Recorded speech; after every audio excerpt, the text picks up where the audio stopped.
जब एक मुस्लिम बना बिहार का पहला प्रधानमंत्री। अभी बिहार विधानसभा चुनावों की तैयारियां जोरों पर हैं।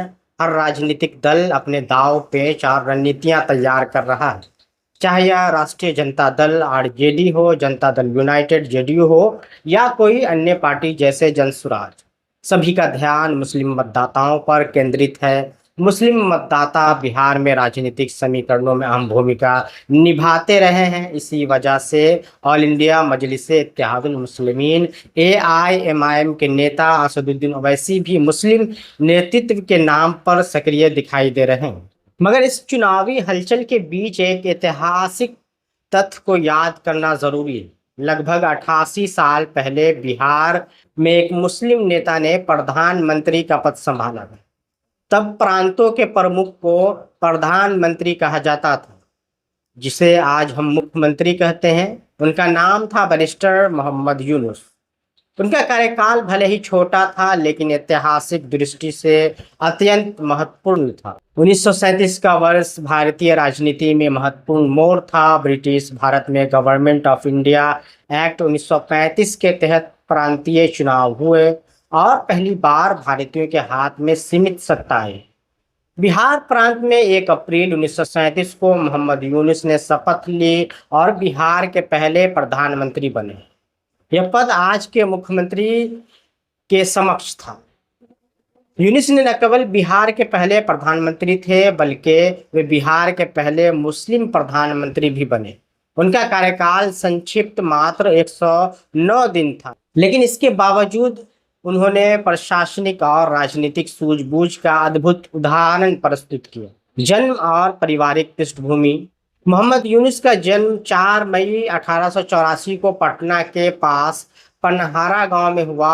उनके दादा मोहम्मद आजम मुंगेर में जिला न्यायाधीश थे और उनके पिता अली हसन मुख्तार एक जाने माने वकील। परिवार में कानूनी माहौल ने यूनुस को भी कानून की ओर अग्रसर किया।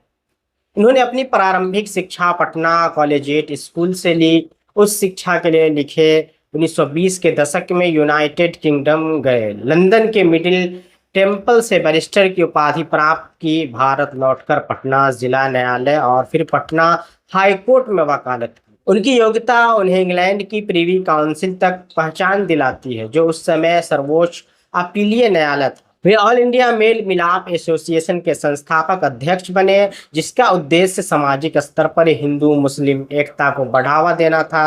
1924 में एक अंग्रेजी साप्ताहिक समाचार पत्र पटना टाइम्स शुरू किया, जो बाद में दैनिक समाचार पत्र बन गया। यूनुस का राजनीतिक सफर कई चरणों से गुजरा। उन्होंने भारतीय राष्ट्रीय कांग्रेस से राजनीतिक जीवन की शुरुआत की। वे 1909 में लाहौर में हुए कांग्रेस के 24 सत्र की विषय समिति के सदस्य थे। कुछ समय के लिए वे मुस्लिम लीग के अखिल भारतीय सचिव, लेकिन 2 राष्ट्र सिद्धांत के विरोध में उन्होंने मुस्लिम लीग छोड़ दिया। वे मुस्लिम इंडिपेंडेंट पार्टी एमआईपी के अध्यक्ष बने। यह पार्टी 1935 में इमारत शरिया के अमीर अबुल मोहसिन मोहम्मद सज्जाद ने बिहार के उन मुसलमानों की प्रतिनिधित्व करने के लिए बनाई थी, जो कांग्रेस और मुस्लिम लीग से निराश हो चुके थे।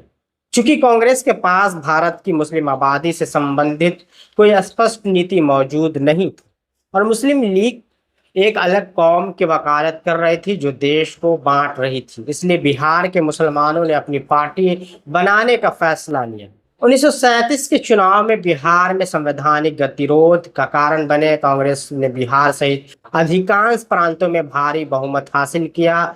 मुस्लिम इंडिपेंडेंट पार्टी एमआईपी दूसरे सबसे बड़ी पार्टी बन गई। 40 मुस्लिम आरक्षित सीटों में से 20 सीट उन्होंने जीती। भले ही कांग्रेस ने भारी बहुमत प्राप्त किया था, उन्होंने तत्कालीन गवर्नर की विवेकाधीन शक्तियों के कारण सरकार बनाने से इनकार किया।